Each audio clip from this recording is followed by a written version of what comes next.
वरती मीठ चोळण्याचं काम आमदार सदाभाऊ खोत यांनी केलेलं आहे। सदाभाऊ खोत यांनी ज्या पद्धतीने विद्यार्थ्यांची तुलना आतंकवादीशी केलेली आहे त्या सगळ्याबाबत नेमकं बोलण्यासाठी माझ्यासोबत बच्चू कडू आहेत, आमदार शिवसेनेचे बोलण्यासाठी।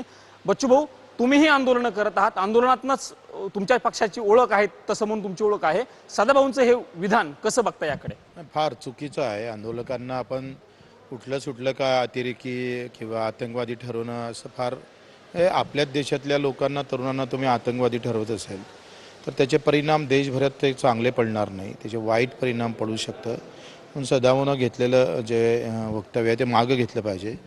माझं असं मत आहे का आंदोलन मुद्द्यावर होणं फार महत्त्वाचं आहे आणि त्यांनी जी राजीनाम्यापेक्षा ती अधिक जर या सगळ्या परीक्षा ज्या होतं त्याच्या मजबूतीसाठी मागणी केली असती, ह्या सगळ्या समित्या असेल या सगळ्या संदर्भातल्या त्याला न्यायालयीन दर्जा कसा देता येईल किंवा त्याच्यामध्ये कुठं करप्शनच होणार नाही, कुठं अडचणीच येणार नाही, विद्यार्थ्यांचं यामागच्या भूमिका काय आहे का ह्या ज्या परीक्षा होतं, कारण दुसरा पर्यायच नाही, म्हणजे अ सोडून ब आहे काय तर ब नाही आहे।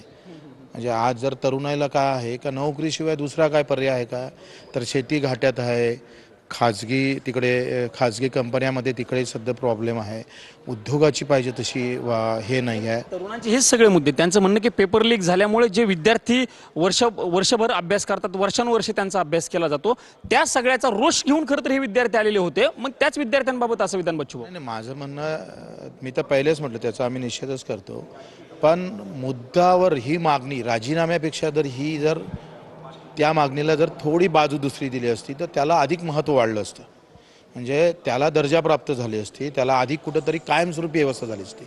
राजीनामा देऊन कायमस्वरूपी व्यवस्था होणार का? आज नाही दुसरा मंत्री येईल, तिसरा येईल, चौथा येईल, त्याच्यानं एवढं सगळं करून हाती काय भेटणार आहे तर राजीनामा भेटणार आहे, म्हणजे त्याच्याशिवाय काही भेटणार नाही।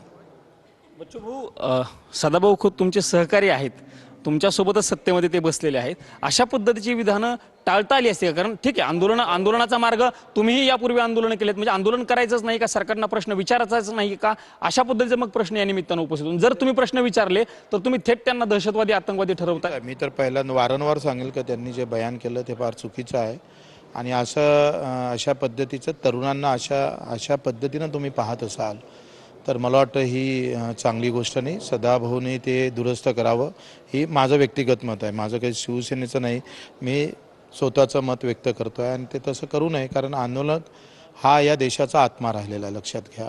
आंदोलनातून हा देश स्वतंत्र झालेला आहे, त्यांना आंदोलनकारी हे सगळे दोषीच असतात असं न पाहता त्याला पाहण्याचा दृष्टिकोन त्यांनी बदलवला पाहिजे आणि ते अधिक सकारात्मक कसं होईल आणि त्याच्यातून सरकारला अधिक चांगली मजबूती कशी येईल हे पण पाहणं गरजेचं आहे। धन्यवाद आमच्याशी बातचीत केल्याबद्दल। हे आमदार सदाभाऊ खोत यांच्या विधानावरती बोलण्यासाठी बच्चू कडू आमदार होते आपल्यासोबत आणि त्यांनी स्पष्ट प्रतिक्रिया व्यक्त केलेली आहे। आंदोलन ही देशाचा आत्मा आहे, त्यामुळे सदाभाऊ यांनी केलेलं विधान चुकीचं आहे, त्यांनी त्यांच्या विधानामध्ये दुरुस्ती केली पाहिजे अशा पद्धतीची ठाम भूमिका